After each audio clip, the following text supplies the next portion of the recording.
Hey YouTube, I thought I wanted to give you an update of what's going on. With that being said, let's just turn this thing around and get right into it, not waste me talking, okay?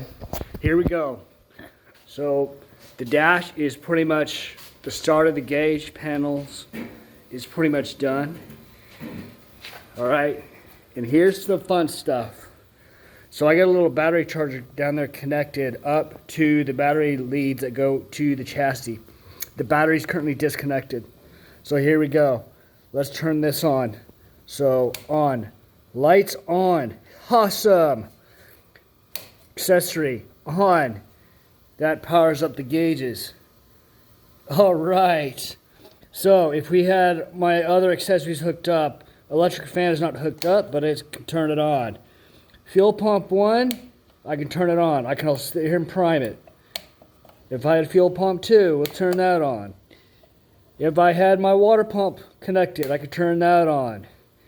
Alright, so we know those work. I'm going to turn all these back off. Alright, what about, here's the push to start. This is the starter.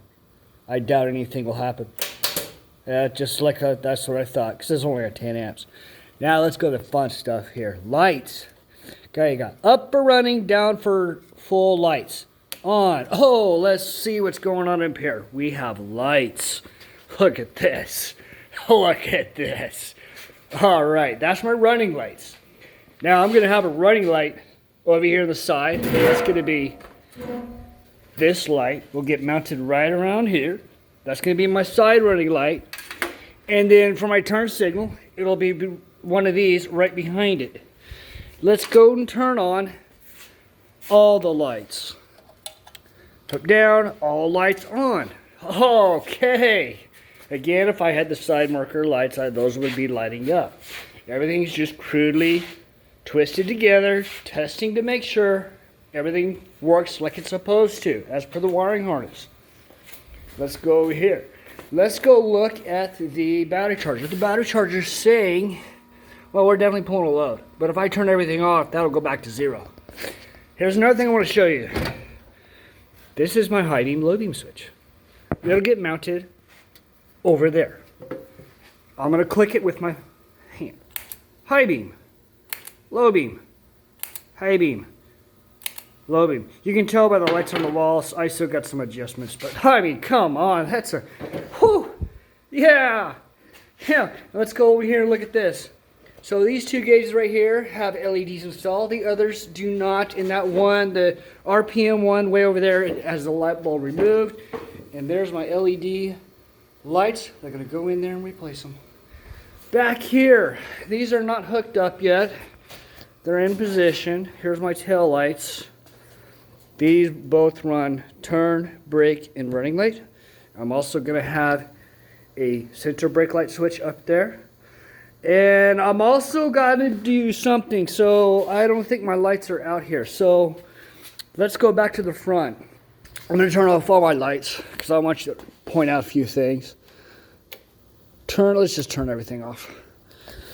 All right, so the running lights right here. The exact same lights that are right here are going to be mounted in the back, pointing back. So when I hit my reverse light switch, boom. It's going to be bright. Because, you know, when you're wheeling at night, which I've done so much in the past, wheeling at night, when you're reversing and you can't see behind you and it's pitch black at night, that sucks. Here's another thing. So here's my turn signal light right there. And the same thing, same one's going to be right back in here. Turn signals. I'm going to show you something I'm going to graft. Okay, so I've been doing some research. I got to figure out how I'm going to do this. So this is a motorcycle hand control left hand turn signal. Up here, this is my directional turn signal switch. Okay, the one below that, that's horn. So I'm going to take these two items, carefully dissect this piece, and I'm going to graft these items into the steering column. So directional turn signal will be mounted right around in here. Okay, then I'll put some sort of lever coming out, so that'll be my turn signals.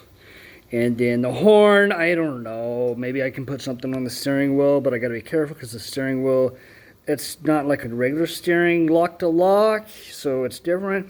And then I'm also eyeing a possible hazard, which I'll put maybe somewhere around in here off of the center console.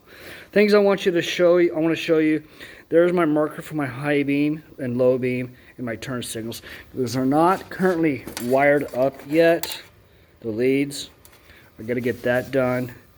So, other than that, I mean, look, I mean, a month ago, about 6 weeks ago, there's no wiring whatsoever in this buggy. Nothing was done. And look at this. It's done. It looks like a mess down here, but it's just extra wiring. It'll get tucked up nice and neat, and it'll get cinched up nice and neat up in here. You know, way up above. I'm going to try and put it as far to the driver's side back as I can, because on the left-hand side, I'm planning a actual heater that'll plumb into the engine's cooling system. So I'll actually have heat. So that's enough of my rambling of what's going on. I'm trying to keep these things short. Now, real quick, I do have a pellet stove coming to heat this place up. It's cold in here.